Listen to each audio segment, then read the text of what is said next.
अस्सलाम वालेकुम dear students. मैं हूं प्रोफेसर गुलाम अली और आप देख रहे हैं chemistry with G Ali. Students, आज हम डिस्कस करने जा रहे हैं एटॉमिक स्ट्रक्चर का दूसरा लेक्चर।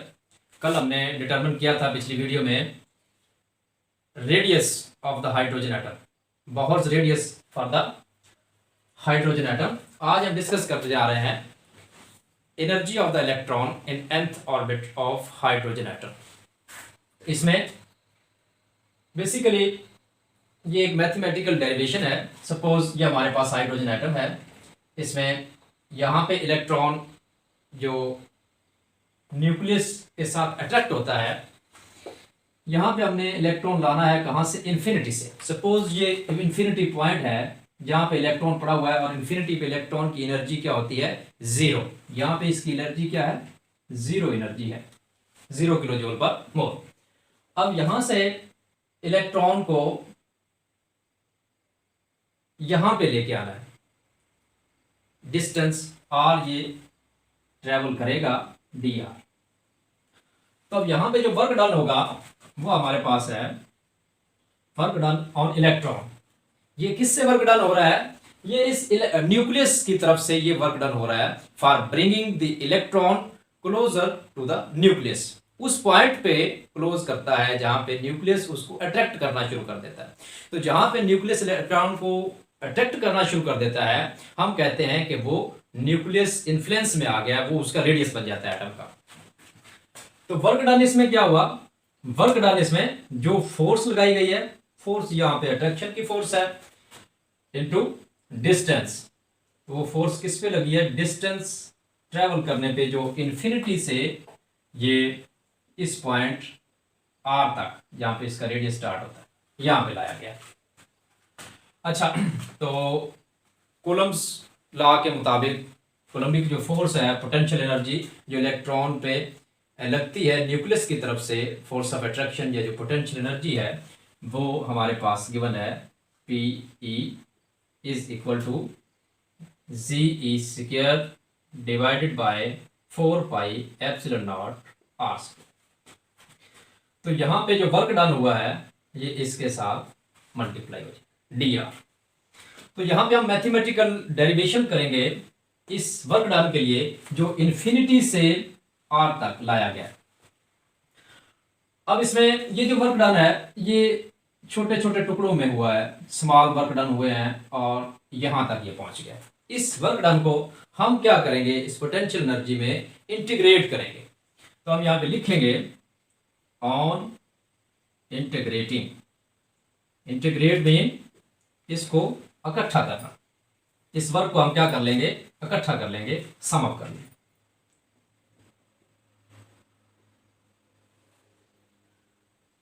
द अबव इक्वेशन, ठीक है। इस इक्वेशन को आप क्वेश्चन 1 कर लें। यहाँ पे हम लिख लेते हैं क्वेश्चन 1। अच्छा जी, तो हमारे पास पोटेंशियल एनर्जी आ गई। इसका हम क्या कर लेंगे? इंटीग्रेशन साइन है, और इंटीग्रेशन साइन कहां से स्टार्ट हो रहा है? इन्फिनिटी से लेकर पॉइंट आर तक, रेडियस आर तक हम इसको लेके आ रहे हैं। तो ये हमारे पास आ गया Z E square divided by 4 pi epsilon naught r square into d r. अब इसको हम यहां से क्या करेंगे? जो वेरिएबल्स हैं, मसलन ये कांस्टेंट है, एटॉमिक नंबर कांस्टेंट है, चार्ज जो है वो कांस्टेंट है, इलेक्ट्रॉन का भी, न्यूक्लियस का भी।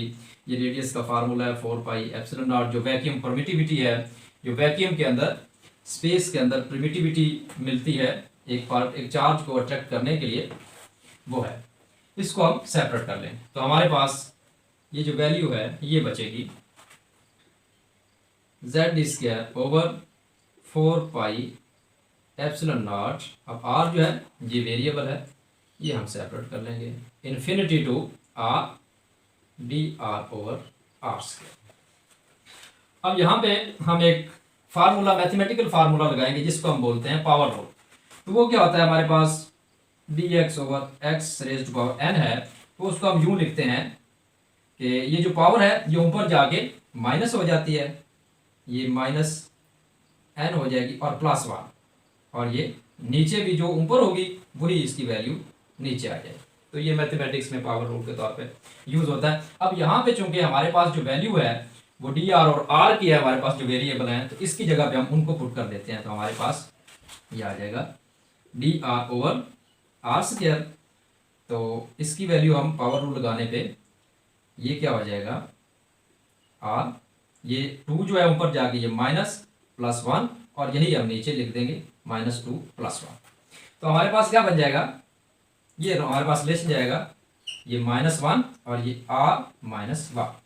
अब ये जो -1 है ये एक सिंबल है, -1 माइनस है, तो इसको हम शुरू में लिख लेते हैं यहाँ पे, और ये हमारे पास बन जाता है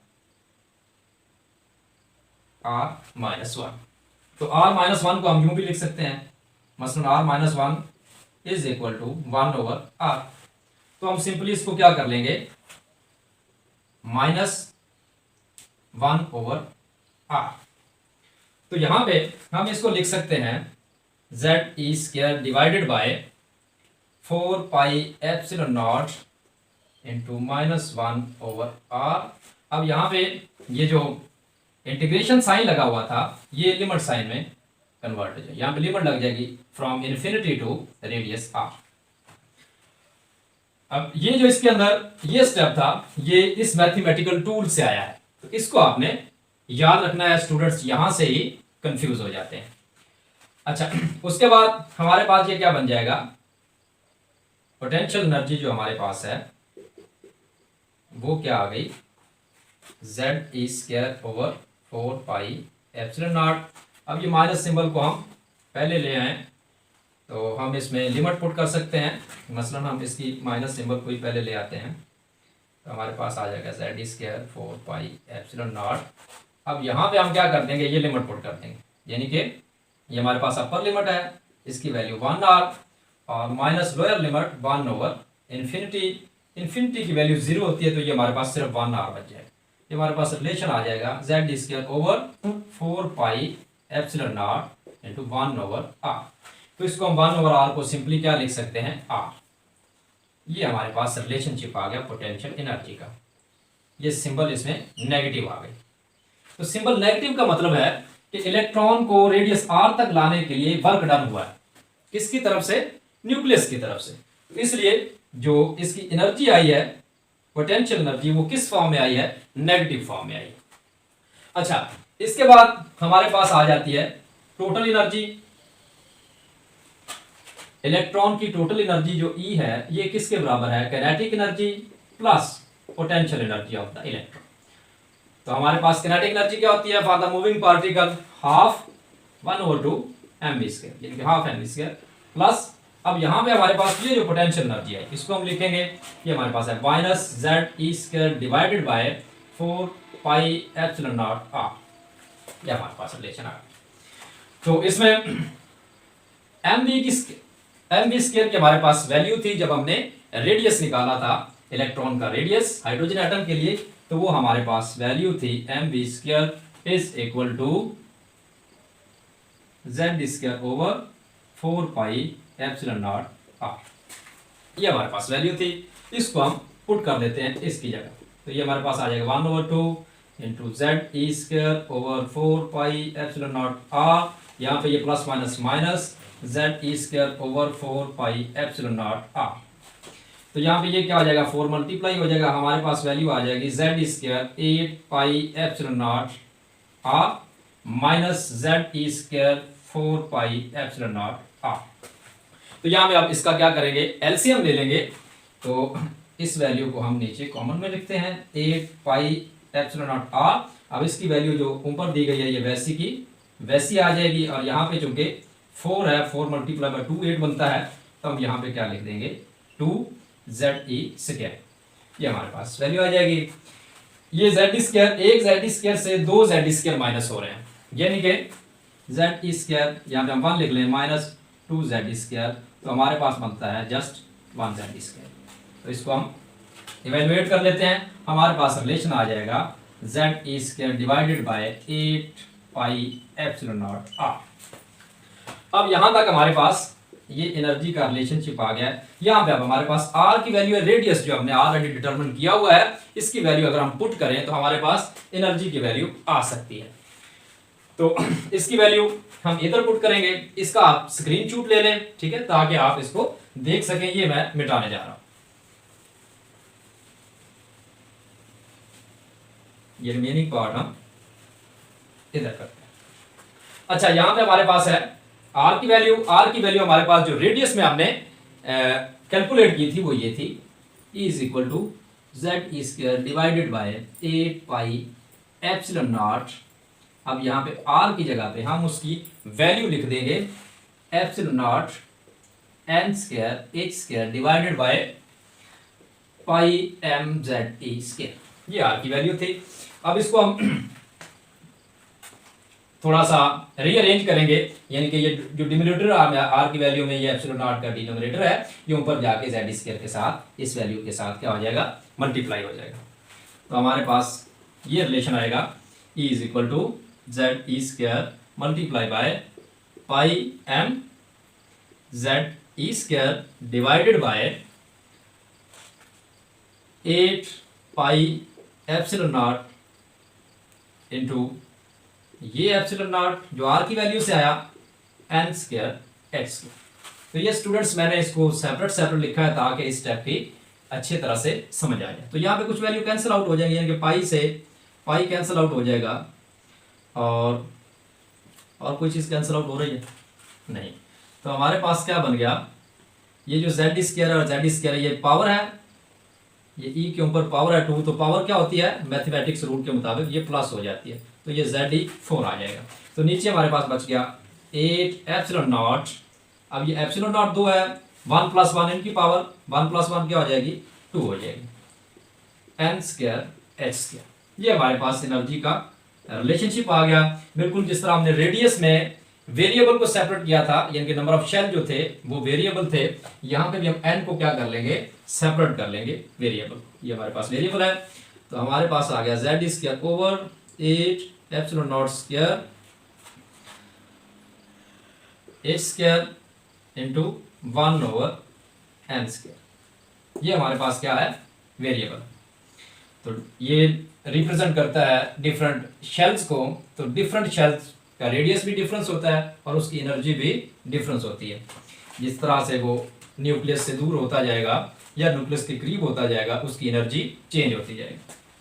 तो हमारे पास इस कांस्टेंट की वैल्यू जो है, ये अगर हमारे पास हाइड्रोजन एटम की हम बात कर रहे हैं तो हमारे पास क्या हो जाएगा Z1 हो जाएगा, तो हमारे पास ये E4 रह गया। और इन कांस्टेंट की वैल्यू को हम कैलकुलेट करें तो हमारे पास वैल्यू आती है -2.178 exponent 18 into 1 over n square into joules. ये जूल में हमारे पास आ गई एनर्जी। अगर हम इसको किलो जूल पर मोल में कन्वर्ट करना चाहते हैं तो हम क्या करेंगे, इस वैल्यू को मोल में पर मोल में कन्वर्ट करेंगे तो हम इसको एवोगैड्रो से मल्टीप्लाई कर देंगे, जूल को किलो जूल में कन्वर्ट करेंगे तो हम इसको डिवाइड कर देंगे 1000 से। तो हम इसको यूं करते हैं 2.178 exponent -18 multiply by 6.02 exponent 23 divided by 1000 जो फैक्टर है किलो जूल में कन्वर्ट करने का, ये हमारे पास आ जाता है किलो जूल पर मोल। तो इसको कैलकुलेट करें तो हमारे पास एनर्जी nth ऑर्बिट के लिए nth एनर्जी जो है ये आ जाती है -1313.31 किलो जूल पर मोल, ठीक है, डिवाइडेड बाय एन स्क्वायर। यहां पे भी हम लगा लेते हैं 1 over n square kilo joule per mole. अब यहाँ पे अगर हम डिफरेंट एनर्जी लेवल जो शेल्स के हैं, रेडियस 1 के लिए एनर्जी लेवल 1 हो जाएगा, रेडियस 2 के लिए एनर्जी लेवल 2 हो जाएगा, रेडियस 3 के लिए E3 हो जाएगा, और यहाँ से लेकर इन्फिनिटी तक हम इसकी एनर्जी को क्या कर सकते हैं, कैलकुलेट कर सकते हैं। तो E1 जो है हमारे पास आ जाएगी -1313.31, ये क्या हो जाएगा 1 का स्क्वायर किलो जूल पर मोल में। इसी तरह E2 की वैल्यू जो है ये भी हमारे पास आ जाएगी इस तरह से 1313.31 डिवाइडेड बाय ये 2 स्क्वायर। यहाँ पे n की वैल्यू 2 आ जाएगी E2 के लिए, तो ये 2 स्क्वायर हो जाएगा।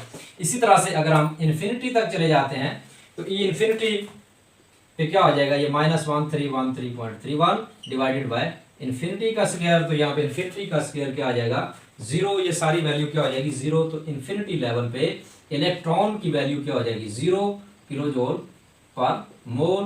तो 0 एनर्जी का मतलब है कि इलेक्ट्रॉन जो है वो न्यूक्लियस के इफेक्ट से फ्री हो गया है, यानी कि हम कहेंगे कि एटम से इलेक्ट्रॉन इमिट हो चुका है, उसने एटम को छोड़ दिया है, न्यूक्लियस इफेक्ट से वो चला गया है। तो स्टूडेंट्स, इस मैथमेटिकल डेरिवेशन में उम्मीद है आपको ये सारे जो स्टेप्स हैं ये समझ आए होंगे। मजीद यहाँ पे कुछ चीज़ें स्किप हो गई हों तो आप उनको कमेंट बॉक्स में लिखें, तो नेक्स्ट वीडियो में हम उनके जवाब भी देंगे। और अगर आपको ये समझ आई है, वीडियो को लाइक करें और अपने दोस्तों के साथ शेयर करें। मुझे इजाज़त दीजिए, खुदा हाफिज़।